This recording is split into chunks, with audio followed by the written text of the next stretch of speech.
Crown Money, where we show you how to pay your home loan off in up to half the time of a normal bank loan. Welcome to the Crown Money Podcast. I'm Jessie Edge. This is Scott Parry, and we have with us two very special guests today. So I'd like to welcome Andrew and Katie. Thank you so much for joining us. It's always great to hear from our clients. So welcome. Thank you very much. Thanks for having us.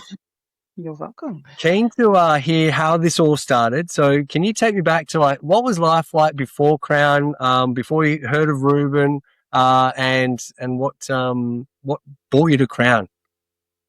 Well, before Crown, so Katie was studying, and as a result of that, there was a high level of study, a lot of hours in the books, plus the 3 kids. So it was mainly my job to manage the finances. And so before Crown, it was a constant, not just a day to day. Sometimes it was hour by hour managing the accounts. Is there enough money for this money to go out? Is there enough for that? Is that structured properly? There was savings accounts all over the place. We had separate savings accounts. We had savings accounts for each child as well. We started with those Commonwealth ones, like the kiddie school ones. Yep. Everybody does. Yeah.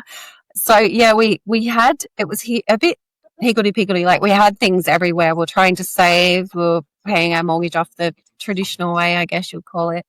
But same with bills, just always, what's coming out when, and full-time job managing money. Yeah, it is. And it's something you never taught about either. No. So you kind of go in a bit blind and you've got to figure it out as you go. Yeah, exactly. Yeah.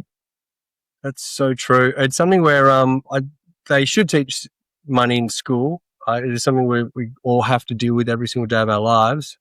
So I think it would be a good idea. In terms of that, can you remember how you found Crown? Social media, essentially. Obviously,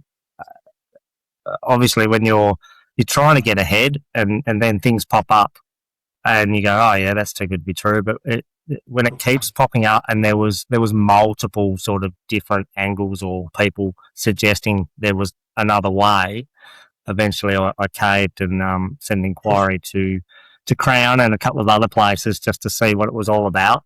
Yeah, not really expecting to follow through with anything, just sort of probably almost wanting to get enough evidence to dismiss it more than anything else.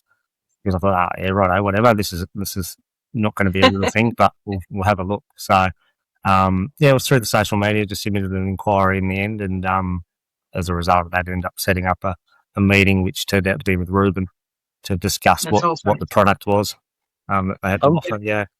I'm fascinated. You said that you put in an inquiry with a few other groups. So why Crown? Why did you choose us over them?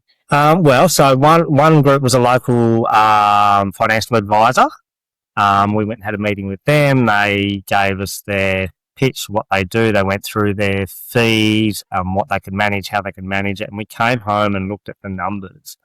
And when you started adding up the fees, because some of it was percentage based, like if they're going to tweak our super, they'll charge a percentage of the super balance, all that sort of thing. And we just ran the numbers and sort of went, that's a lot of money. At what point do we get in front with this system? There was no definable outcome. It was just we were paying them to manage some stuff. And we were nearly, for us, as Andrew said, with me studying and having babies and all of that sort of thing, it was starting career, as it is for women. But probably the 18 months or so before we found Crown, I had started my business, and the income for us had almost tripled. And so we were like, okay, well, we need to be making use of this and actually try and get in front. And that's why we went to the financial advisor. But we came away thinking that was all for him. that wasn't. We could see there was no purposes for anything. Yeah. It was just they were going to take money. And then we had an online meeting with another company quite similar to yours, I would say, but just a different approach. Different methods. Property, it was tied up in property and that. But it had the offset and things like that. The key for me was it was tied up in property. It was. Yes. It wasn't flexible and accessible if things changed like this system sort of is, I guess. So we had the meeting with Reuben, didn't we? And then back to back straight into another meeting with this other company. And within about 3 wow. minutes of talking to him after talking with Ruben, I'm like, nah, and ran Ruben straight back. But do you know what it was? It was the figures. Yeah. That the way that Ruben could show us black and white, this is where you are now, this is where you would be with your specific income, with your specific expenses, etc.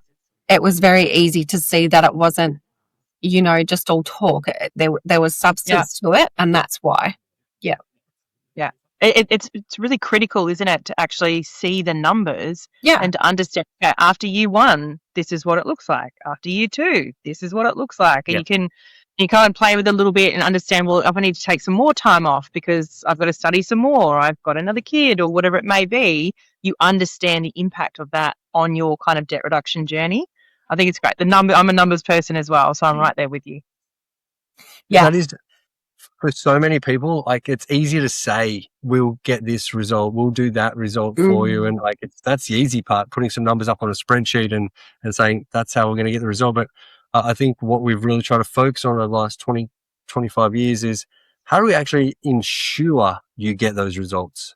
What do we need to put in place to make sure that you get the best result with your income and your expenses and your current family situation, which changes all the time? Like, obviously, babies are expensive, work's not as much of a priority than later in life. The kids sort of fly the nest and all of a sudden we've got like surplus capacity. And so everyone's at different stages. But what do we need to do to put a system and plan in place so that regardless, it's going to take the financial stress off their shoulders and allow people to be able to move forward financially rather than spinning the wheels and being frustrated? So seeing those numbers there, and then where was a point where you thought, oh my God, like obviously everything he's told us has and is true? Was there a certain milestone? Quite quickly, actually. Yeah, it didn't take long. It didn't take long because once it was structured and we worked out, our weekly spending and all that sort of stuff, and we were just learning to use the system, the amount of money that was being paid off the principal and then building up and you could just log in and look at it. It was only a few months in, and all of a sudden there's more money in advance in our mortgage than a whole year before with that. Yeah, that we'd ever had in a savings account after years of battling away, sort of thing. It was just like, wow, okay, yeah, yeah. And it was also really great. One of the, I guess, positive side effects of the program is not worrying about the money as much, like, because 90-something% of our bills are coming from that same system. You're not sitting there checking the dates of everything, looking at when things are coming out. It's all just automated, and we really liked that. That was like a stress reliever on top of the positives of getting in front. Yeah. We've always said, like, the weekly spending amount for your food, fuel and fun, your job is just to go and spend it. So that's all you have to think about, is that weekly amount coming through. I know my job is to go and spend it, and I know everything else is being taken care of within the home loan. Yes. I think that's it is such a stress relief, because so often people will live by the cycle of their pay. So if you get paid fortnightly, you're thinking fortnightly. You get paid monthly, you have to think monthly. Then you've got bills all on different cadences coming in, and it can be, like you said at the beginning, Andrew, it's almost like an hour by hour kind of reflection on your accounts to make sure you've got enough money in there for everybody. Yeah. It was constant. And like I say, now it's not, and it's, you have that weekly injection of cash where you just go and do all the things you need to do. And, you don't, I don't have to look it up before I get fuel anymore and all that. So you just go, it's in there today. Today's the day I get fuel and fill the car up and all that sort of thing. And having 3 boys, they have the shopping bills, as you can imagine. Yeah. Majority goes on that. I have no problem making sure we spend our weekly. Yes. Yeah. Food and extra food. Yeah. Food, fuel and fun. Yeah. I'm really interested to not just the number side, but the behavioural side. When you first started on the program, how did that shift go? Were there some challenging parts? And kind of how do you feel with it now? It's definitely a mindset change that took some getting used to coming from that really structured of what day you can purchase this, that, and the other to, no, it's all good. Now we can just go and get that just to relax. There was also an adjustment though to that amount of money, being honest, like, 100%. because you can't predict a lot of things when you have kids. So that money that we have for our food, fuel and fun, it was covering groceries, fuel and things like that. But say the boys came to us and said, oh, can we go to the movies or what have you? We just had to make sure we learned pretty quick to have that second buffer account. So that is what is that's really important. Because even if the way that they're growing, they'll come to us one day and go, my shoes don't fit. And we're like, oh, great, okay. Oh, you got sport. Yeah, which isn't just one pair of shoes. That's shoes for basketball, shoes for football, shoes for like it's so like $500 gone. Yeah. So that's not going to be able to come out of that weekly amount. So we did learn and that was a learning process, I guess, over the first few months or 6 months probably. But we feel we've got it right now where we can not have to worry about that. And it is hard because what the program forces you to do is become very conscious of your spending. Yes. Like, and that is one of the benefits of it. But that is a habit you are relearning after 20, 30 years of spending in a different way. So I think it's great that that you've been able to come through that and you can see the positives and there is a relaxing element to it. So that's awesome. Yes, some of it is definitely psychological. And when I've spoken to friends about it, they go, oh, well, why can't you just do this? Or why can't you? And I said, well, maybe you could, but are you doing it? And they're like, yes. But you could. Well, yeah. Everybody could. Mate, everybody could have a six pack and none of us do. Like you guys might. I don't. Yeah. Give me the red hot tip. So that point there you raise is everything. And you can't actually, it's not tangible. And the easiest sort of way to describe it is exactly what Jess was talking about. We all know how to get a six pack and we've all had a gym membership, but that didn't equal six pack. And so it's like, well, why didn't it? I know what to do. I know how to do it. I've got everything I need to do it, but we just don't go about and do it. And I think that a lot of that comes back to accountability and discipline. And so as a personal trainer at a gym, you're there to keep the person accountable and coach them and guide them on how to improve that performance. And that you're always going to get fitter when you've got a personal trainer than going just to the gym by yourself. That's what I found anyway. And I'm most of these people out there who have had a personal trainer for that period of time, you did get better results. And why don't we keep that personal trainer? Usually because the financial is like, oh, it's too expensive and etc. Well, you get to a point, do you know what? I actually know what to do now. I think I can train at the gym by myself, and you have every intention of keeping that same discipline, the same structure, just repeating and rinsing, but just starts to slowly fade. And before you know it, like, oh no, I can't go today. And then the next week goes like, no, I've missed too many now.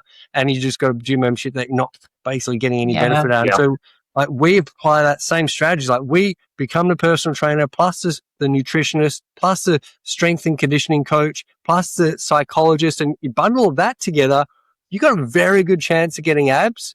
And so that's what sort of we've tried to do, but for the money side of things. Like, let's give you a team. Let's keep you accountable. Let's track and measure you so you know what your numbers are. And more importantly, let's set you a goal and a target that you know you're aiming at. And it's amazing what all that combined does, as opposed to just getting your cheap offset account like your mates are doing. So, oh, I could do that myself. Yeah, mate, you can also get abs by yourself, but it's not the knowledge of doing it. It's the actual practice of doing it. And that accountability comes into play, and that there is a priceless part. Yeah, for sure. Especially when you're busy, right? Like you've both got jobs, you got kids, running a house, and etc. It is lovely to have people sorting things in the background for us. We found that we've really enjoyed having that as well. Might not have been one of the reasons why we said yes, but it's been a really nice. Yeah, absolutely. Just one less thing to manage. And that whole being busy. And that's where a lot of the system, it's just like the automation of the structure itself. Like it is out of sight, out of mind, and you know it's getting taken care of. But then you have the people, like you have the coaches, you have the client care team, you have people keeping you accountable. You're like, and even just the act of having to say, oh, I want to get a new TV. It's going to be $2,000. Like it's you force yourself to think about it twice, if not three times, before having to send that request in. Yeah. Have you had any kind of major purchases you had or? Funny you should. Is that a hot button? So we, like I say, we were doing very, very well, and we're talking about different things. Do we go on holiday? Like, our eldest boy's 16. How long have we got him for? All that sort of stuff. My car has seen better days. We're talking about, do we need to replace that? And that the natural progression from all of that conversation led to a swim spa. I love it. So I've still got the car, and we have been on a smaller holiday and all that sort of thing. But we've just put in a swim spa. Yes, and we did feel terribly guilty about it. Do you know? Like we ummed and ahed for months, and we're like, do we do it? Do we not do it? But we just really decided that we wanted to live with the kids now, and we have been doing really well. So we're like, well, why just all save all that benefit for later? Why not now? And we've already had such beautiful, they're off their screens. They're in the big swim spa with us, and we're all just hanging out at night under the stars, having chats, and it's the best. So, yes. But you made a conscious decision, right? Because other people probably would have bought a brand new car, would have gone on an overseas holiday, and would have gotten the swim spa as well. Yeah. Do you know what I mean? Yeah. So you've made conscious decisions around your money. You know what was going to matter the most for your family. Yeah. And I'm sure when you made the decision, you knew, well, I've been paying off X amount over a year. I know this is only going to put me back maybe 12 months on my journey. I think it was 6 months. 6 months. That was the kicker. We sort of sitting there. I said, I was thinking of doing this, and you feel guilty, like you're asking mum and dad for money or something. But we said, I was thinking of doing this. We've talked it through. We've got our reasons, blah, blah, blah. And they came out and they went, I forget who it was sent the email.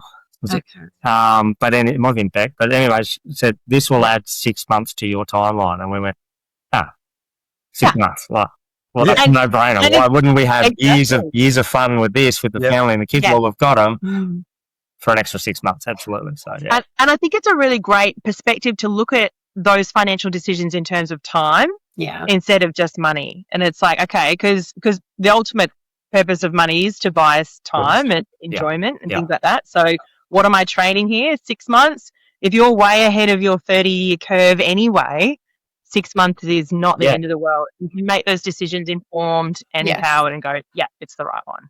That's the core investment in happiness. And we're always saying to clients, just buy experiences or things where, like, that window with kids is so finite, and as you of all people know, like, they're getting less and less keen to hang out with you, and just the only way is to really get them to hang out with you is to take them on holiday where it's a lock-in session. They have to hang out with you, or one of those experiences like a swim spa where you're actually doing it as a family unit. We're off the screens, we're actually communicating, and the cost per use, you actually work that out. It's going to be one of the greatest investments. You'll never be on your deathbed saying, oh, we shouldn't have got that. I know, and we actually said that. We're not likely to look back and go, gosh, I wish we didn't get that. Definitely. And it's enjoy the journey. Like, this is not about being on bread and water so you can own your house in 7 years. This is about enjoying the journey and owning it in 12. Still so much better than 30. So I'd like to map out, like, your results. Like, how well have you been going? Do you have those numbers? Minus the swim spa. Okay. So I mean, within, like, it's not quite 12 months, is it? And we had built up, it was about 70K in front. And plus there was some in the offset, which was linked to Katie's tax for a business, which we were just using to help reduce until the tax bill was due and all that sort of thing, which is, we've just paid. That works nicely, by the way, like putting tax in there in that offset, so that still counts towards the principal, helping reduce it until I want to pay the tax man when the bill comes. That all of that together. And then of course we bought the swim spa, which we had to do some concreting as well, which we paid for as well. But we're still about 40K up at the moment inside that 12 months with the swim spa and all that work we did to the house. So. I'm just looking at looking at your results, like, yeah, it's fantastic. I think in your 90-day review, you were averaging, around $4,400 a month in debt reduction, which is just huge. Like that's big numbers. And yeah, it's something to be really proud of. Like, and I think you can kind of see now what the next kind of couple of years looks like. Yeah, it's fantastic. Yeah, because we're not going to have a swim spa every year. No. And we do see that, yeah, we've got to pay for it in cash. Do you know what I mean? Like we don't have a debt to have this either, which I feel is so different to the mindset as well to previous to Crown. Like you'd think I'll just get a loan for that. Yeah. But then we're like, actually, no, the money's sitting there and we can just pay for it and then make it back up. Yes. Yeah. I love that. It's the best frame of mind. Like a lot of people kind of, they think that, credit cards and personal loans and car loans are fine. They sit there. My mortgage is the only one I need to worry about. It's actually the amount of cash flow they chew into. It's insane. And it's such a detrimental, it's the number one thing we do is like, you have to get rid of other debts. We've got to clear them up. Scott calls himself Australia's number one plastic surgeon because he loves cutting up credit cards. We haven't had a credit card in a very long time and we will not get good. No. Yeah. Good. They're so dangerous. And do you know what I'm hating now is when your child turns 18, they will get a letter in the mail from their bank saying you are pre-qualified for an X number credit card. Would you actually like to send the card as well? My sister's boy got a credit card in the mail. He just had to sign it and send back saying he wanted it. So it had an actual card. So that is so bad. That's like, that should be illegal. Like that is terrible. Crimes. And I think and a lot of kids, like they, because in the American model, like the more debt you have, the better your credit score is. Yes. We are the complete opposite here. So, and so a lot of people, they think, I better get this debt because I need to start a credit file. Not the case at all. Yes. $70,000 off your home loan in 1 year. I'm sure Ruben didn't say the numbers are going to be that good. Well, no. I mean, he told us we would be mortgage free in around 6 years. Was it 6 or 7 years? Yeah. Which was phenomenal. And I think we're still on track with that. Even with the swim spa, we've already worked out we can recover that sort of thing. So we're sort of still hoping to chase that sort of timeline, but you know, I'm sure things will happen, things will pop up and whatnot. Yeah, but we haven't paid that much off our mortgage the whole time we've had our mortgage. Do you know what I mean? Like that is insane for it to be 12 months. Like, yeah. That's crazy. Average Australian does $12,000 a year, just to put that in perspective. Yeah. Yeah. So that's crazy. Like, that's 500-600% faster than the average bear. And so I always like to, like you were sitting there skeptical. Obviously, there's a lot of bad actors in this space, a lot of people pretending they're going to be giving you X, Y, Z and saying they can do what they do. What would you be saying to that person who has sat with us and is like, oh my, that looks too good to be true? Yeah. Like, and we sat, after our meeting with Ruben, we sat down and went, it seems too good to be true, yeah. But it was a case of, we know what's going to happen if we don't do anything. Yeah. We know what that looks like. Do we take a chance and give it so many months to see if the numbers start working out the way Ruben said they would? It didn't take long. Yeah, we just said to each other, we either give it a go or we die wondering and keep going on that treadmill. That's literally how we felt at that point, was that there had to be a better way.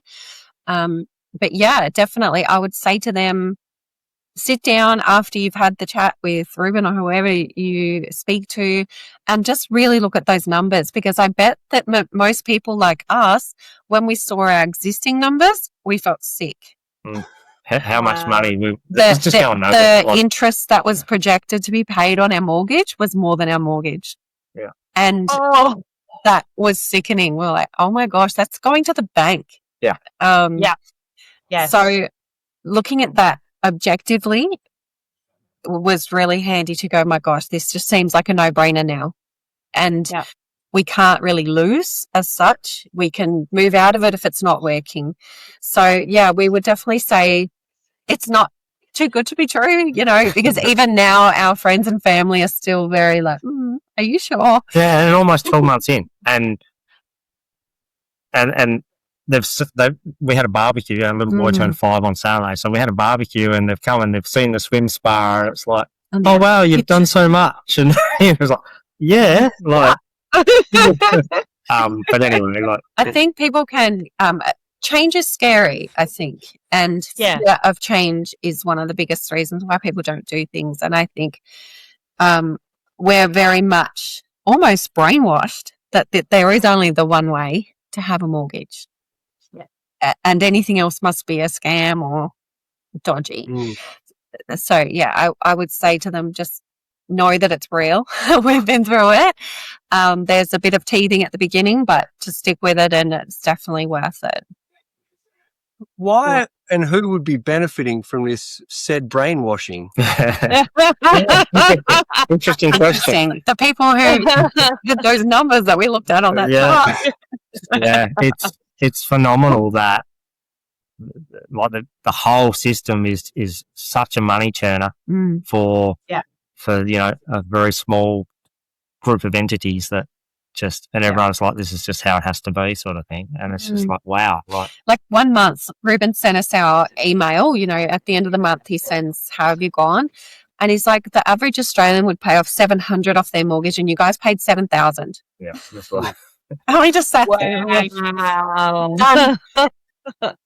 That the money's there, the same. It's just it's working differently for us, clearly. Yeah. Yes. 100%. Wow, it's such a great story. Obviously, Ruben's so proud he claims you as his own. It's like, these are my clients. Look at this. He flags your flag. Yeah. Except this month, he'll be like, what are they doing? That's right. When you have a good month and he sends you the email and he's all like, look at this, you guys doing so well, and he's all up and about, and they're just like, this month, but you know, that's okay. Like, you feel like you've let him down, sort of thing, but it's like, it's all good, mate. We know what's happening. You withdrew we'll be back. $25,000. Yeah. Yes, we know. Well, now it's back. It's all good. It's under control. Don't panic. It is under control. It is all good. You're right. It actually is under control, which is the best part about it. You haven't hit a credit card for $25,000. Nope. You haven't got a personal loan. Like, you've just used some of the amount that you were ahead. You're still ahead, and you've got that. That's the best part. You get the best of both worlds. And it's cost us 6 months. Yeah. You know. Yeah. Which is a price you're willing to pay. Yeah, absolutely. Of course. As I said, for every single kid in the family to be benefiting from it, it's not just the old ones or the 5-year-old, it's everybody gets the uplift. Yeah. Even the other night, Andrew was on night shift, and I walked past at like 10:30 getting ready for bed, and the two older boys were in the spa together talking. Just chatting. Listening to music. And that was just beautiful to me, because they would normally be staring at their screens or the telly or what have you, but they're out there, you know, talking about goodness knows what, but chatting and bonding, and they're up till midnight. So, yeah. Wow. Yeah, I just let them go. It's like, well, they're 14 and 16, so it's really nice. So it's paying for itself. Definitely. Love that. Definitely. Now, just a note for our listeners that Andrew and Katie do not work for this swim spa company. No, we do not. No. And I would suggest a holiday would be the same, right? Like, because we do also plan to save for a holiday for next year. Yep. And that is something we put value in as well, because we have done holidays before that the boys still talk about, and it kind of shapes your family and your experiences and all of that. So that's another thing, you know, that when 100%. Ruben said to us, you'll still be able to have these holidays, that was another clencher for us. We are big believers in them. Like, we really value like experiences, like Scott said. We think it's really important. And along the journey, if you are only focused on the debt reduction, you'll burn out, and you'll actually lose the process. So you need to enjoy it along the way. And it is really important when you have those big goals kind of thing. I want to do the family trip, you know, in this X month of this year, and this is how much it's going to cost. You let the coaching team know. They'll help keep you accountable. They'll help you work towards that goal.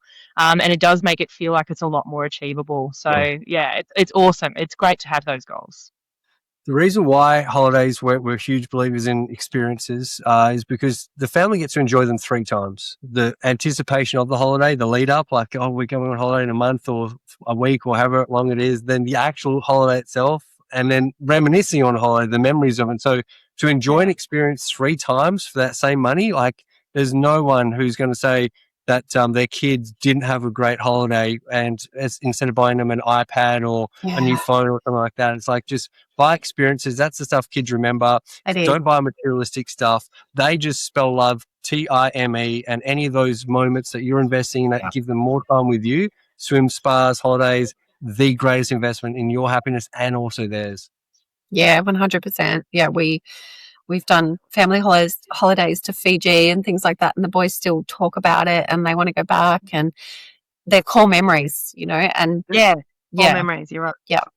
That's awesome. The best memories. So thank you so much from the bottom of our heart for opening up the book and letting us look under the hood and find out how well you are doing. Like, there's not many Australians sitting out there going, I was averaging 70,000 a year off the home loan. It's elite. That's why I said we have to have these guys on the podcast. Like, those sort of results, a lot of people thinking it too good to be true, but you are living and breathing proof that is the numbers don't lie. Yeah, 100%. You can't argue with them. Like we ourselves sat there after the initial meeting going, are we being scammed? Is this too good to be true? Like I said, we knew what the outcome was if we did nothing, so we thought we'll give it a shot. YOLO. It's working out exactly like Ruben said it would. So it's been really great.